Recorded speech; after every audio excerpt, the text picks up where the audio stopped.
So how is everybody? Ready to have some fun? All right, you got 20 minutes before that happens. You got stuck with me. So I've heard a few people say when they got up to speak that this conference has been a little bit different for them. And I found the same thing. I've been resonating with a lot of things people are saying. Well-run event. Just before I was getting ready to come up here, Connella said there might have been a speaker missing. She said, so you're going. There was no option. She was like, you're going, right? So that's how you run a good event. That's how you make sure people do the things they need to do and actually deliver when they need to. So, but on the other side is so thank you everybody who's organized this and been involved in it. You've done a great job. So congratulations for you. I like to say I'm the closing keynote. That means I was the last speaker they put on the agenda. That's about it. I'll claim the closing keynote. My comment about this conference has been slightly different. Usually you go through and you create your deck. You're a few weeks out, you know what you're going to talk about. The stream starts, everybody goes on their track, they have their conversation. You quote a few people from the previous sessions you've been in. I sat through actually it started at the kitchen party. I walked into the kitchen party and the guy said, very excited, nice person, very helpful. What's your favorite AI? And I stopped and I went, what are you asking me? It's like asking me what my favorite shovel is.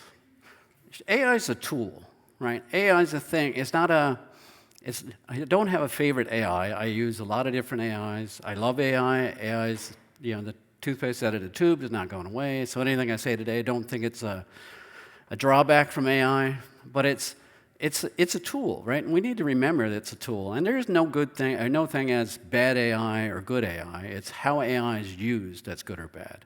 So when you hear the conversation I'm going to have, sending it in context of an indigenous legend. So Ridgell Consulting is an indigenous business. We're based out of St. John's, Newfoundland. We're a technology service provider. So I really wanted to frame the conversation today on the struggles that AI goes through. So as a tool, it has the ability to add great value, and it has the ability to cause great harm. So as we're going through now, and they said, as you pick your favorite AI, and I was like, I don't really have one. If I had to pick one now, because of the Snowflake demonstration, I'd probably pick Coco, because it's built on a data platform. And a lot of my conversation today is going to be about data. If it's built on a data platform, there's some inherent things that they've already thought about. Security. How do you manage data? How do you contain data? How do you make sure it's safe? Right? That's my biggest concern with a lot of this AI stuff now.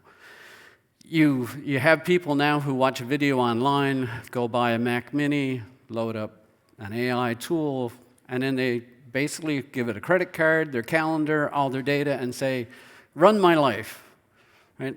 That is not going to end well, right? And so far so good. The other thing I've heard, especially yesterday, was it almost sounded like people think AI is a right. AI is a technology driven by businesses at the moment. We do not have sovereignty on anything that the AI companies are creating. We don't have sovereignty on the data they're using. They are technology companies that have given you a taste of something for free, and now they're going to change the model and charge you for it. And if you think AI is this, free service that we're always going to have, you've already heard people say it in some of the conversations we've had here. They're starting to charge for streaming of the data or metering the data. You're paying for your tokens. You're already going into an economic model. So it's going to happen, right? There's a cost that's coming. Jen said it this morning on her presentation. She can't define the economic model, the revenue model, the cost model for what's going to happen next, because you don't know. These companies are going to change that model, and you're going to get stuck. So having a flexible architecture, understanding how you're going to use this stuff, what are you actually using it for, and how much of it do you own? And can you transfer to something else? It's going to be critical as you move forward. And I do have handwritten notes. I'm that old. And it's a security feature, because if I drop these, nobody can read them. Thank you. We heard about the agents going bad. We've all heard our different variables on that. The other thing that I concern myself with when we're talking about AI models and AI, which ones do you like? At the moment, there's no stickiness to an AI model.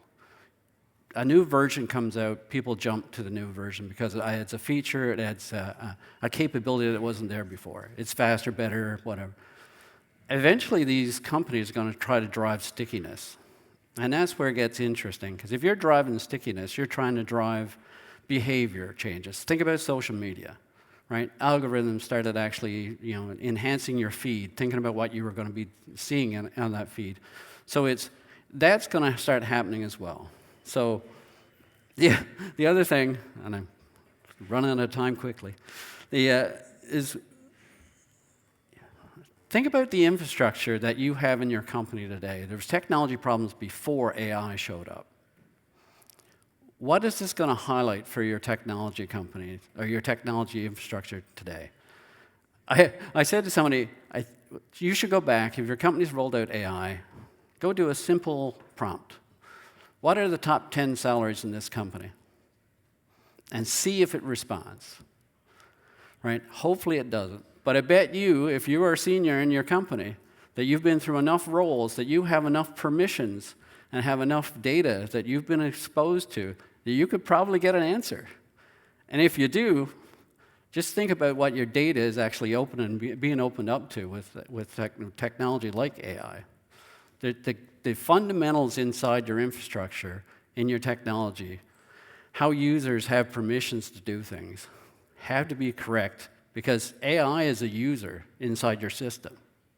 So if you don't have it set up correctly, your data is exposed. So I'll start my presentation now. That was just a preamble. I don't know if anybody here reads the Louise Penny series, the Inspector Gamache books. I have a couple of people. Her last two books were called The Gray Wolf and The Black Wolf. There's a legend in one of them, there's a Cree legend where a grandfather is talking to his grandson, and he says, inside of all of us, there are two wolves. The gray wolf represents good, compassion, trying to help people to do the right thing. The black wolf, of course, represents greed, things that you're competing with to try and make the bad win inside a person. And he said, this is a struggle inside of everyone. And the grandson says to the grandfather, so who's going to win? And that's where AI is at the moment. The other thing, there's the logical shifts that we get into. I call it logic traps, right? AI is a wonderful thing, but perspective is also interesting. On the left-hand side is the common theme we hear, AI is not going to replace you. Somebody using AI is going to replace you.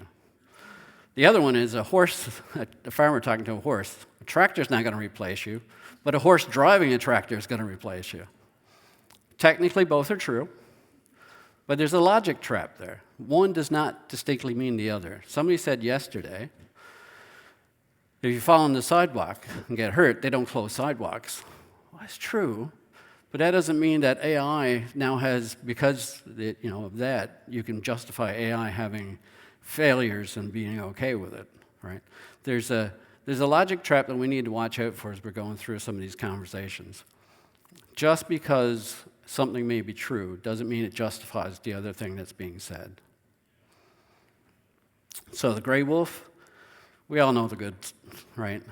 Healthcare, climate solutions, education access. We've seen the productivity gains. Everybody in this room has used AI for some reason. This deck was generated from AI. I know a lot of the other decks, because you'll see some of the different formatting, use the same generation tools I did.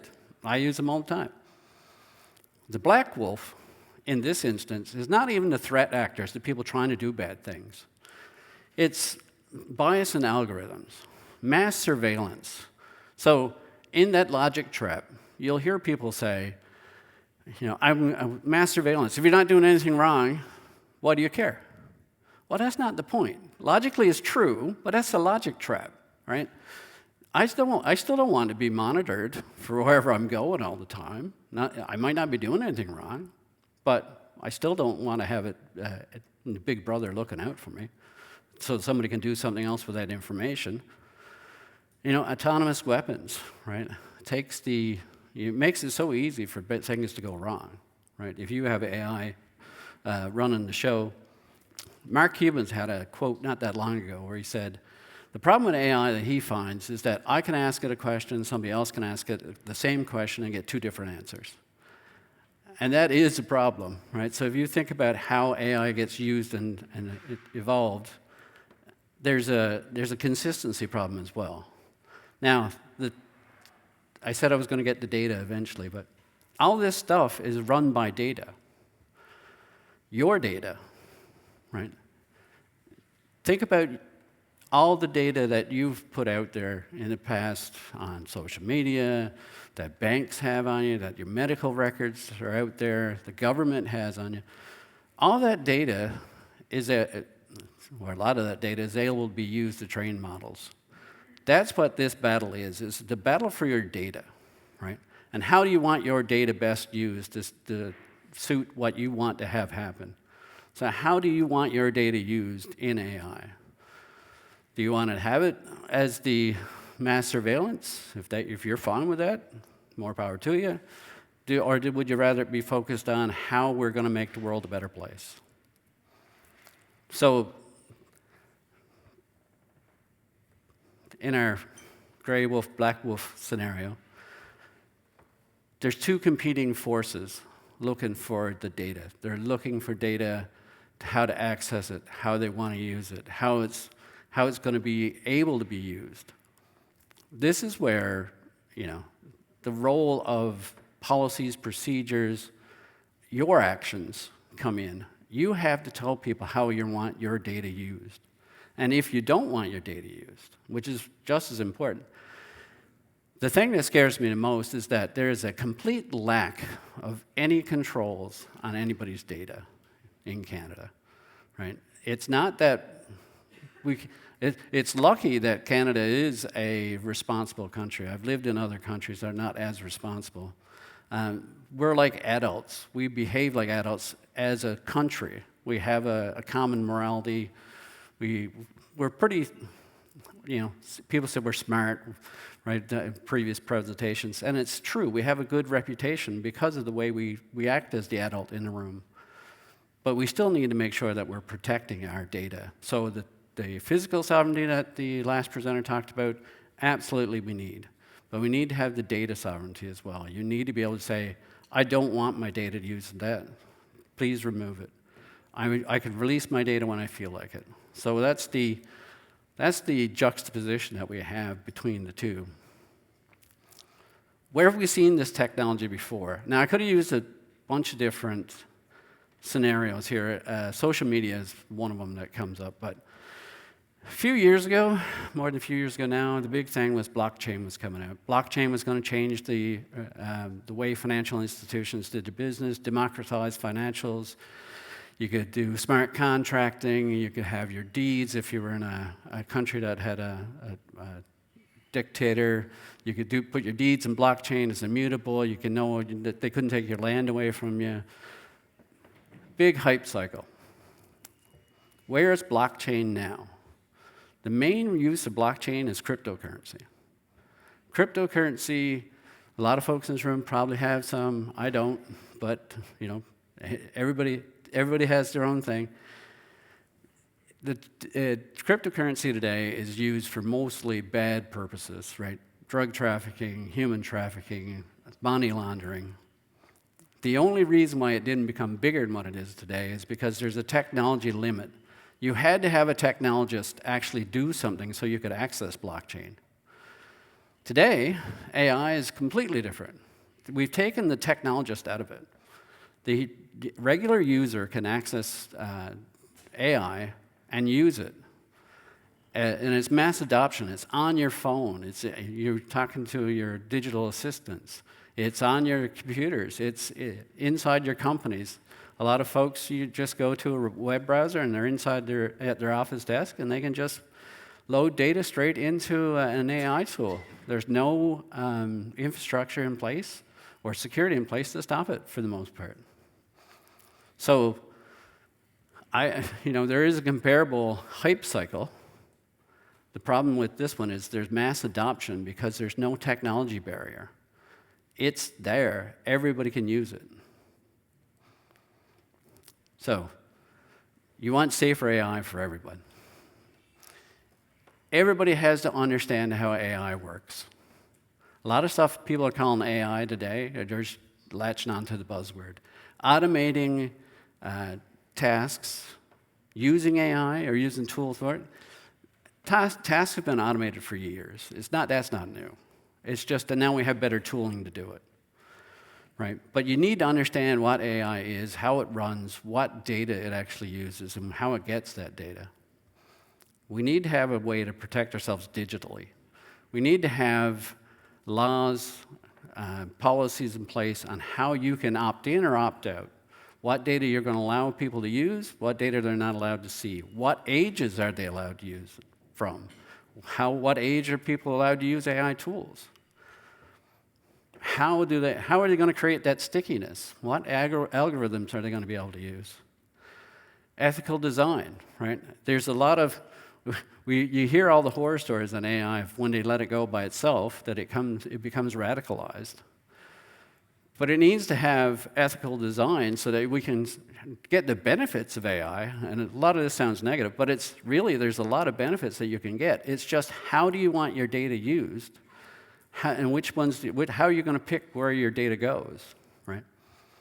And prioritize the human connection. The presentation on human in the loop, human in control, that really is critical, right? Because at some point, it's going to be interesting when it gets to a legal spot.